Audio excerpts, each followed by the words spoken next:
Welcome to another Tellurian22 video.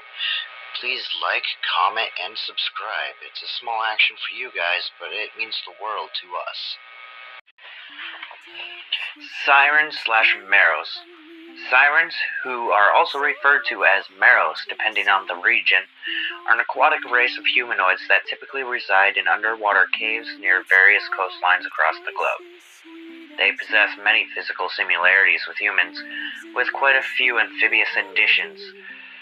The sirens have a long tail that usually can stretch past their legs. Their tail is incredibly strong, able to propel them through water at its incredible speed, able to keep pace with dolphins and sharks without much need to kick their legs or move their arms. They also use their other appendages to make minor maneuvers or adjust their direction, which is quite easy for them thanks to their webbed feet and hands. Sirens' backs possess a scaly-like quality and are usually colored a darker blue or gray. This coloring also runs up to the top of their tails till it reaches their tail fin. The coloring makes it harder to distinguish them from other sea creatures if seen from above.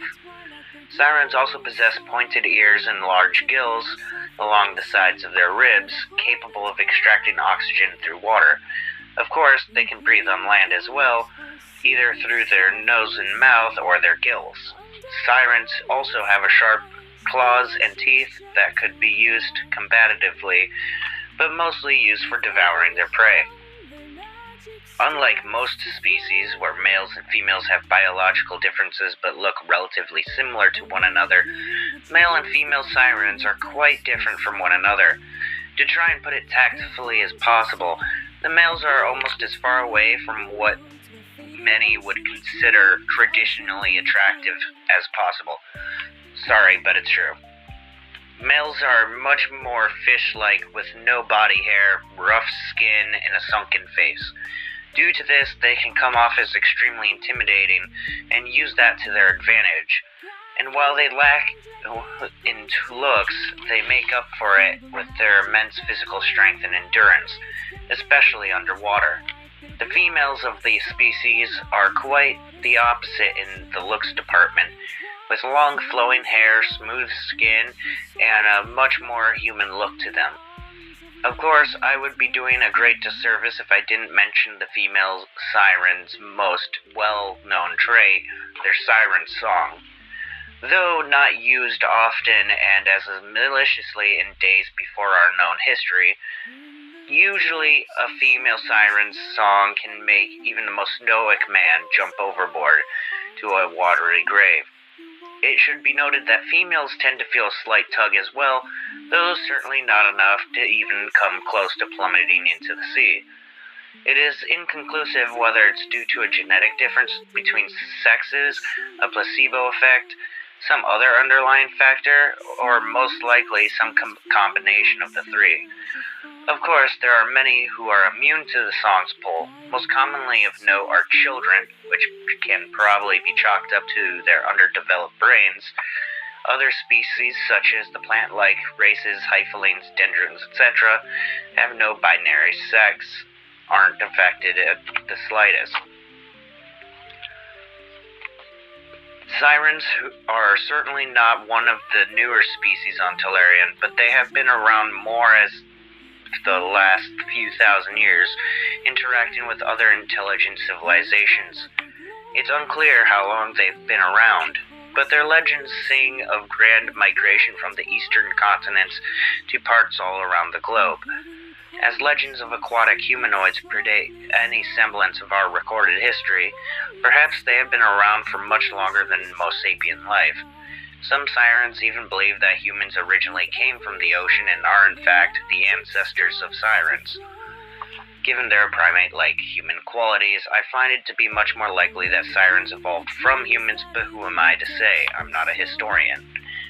Whatever the case, sirens certainly possess a rich history of war and strife. Unlike the majority of sapient species, sirens don't possess a written language. I suppose there weren't many waterproof parchments or writing implements available to them over the last couple millennia. Rather, they keep their history through legends, songs, and cave etchings.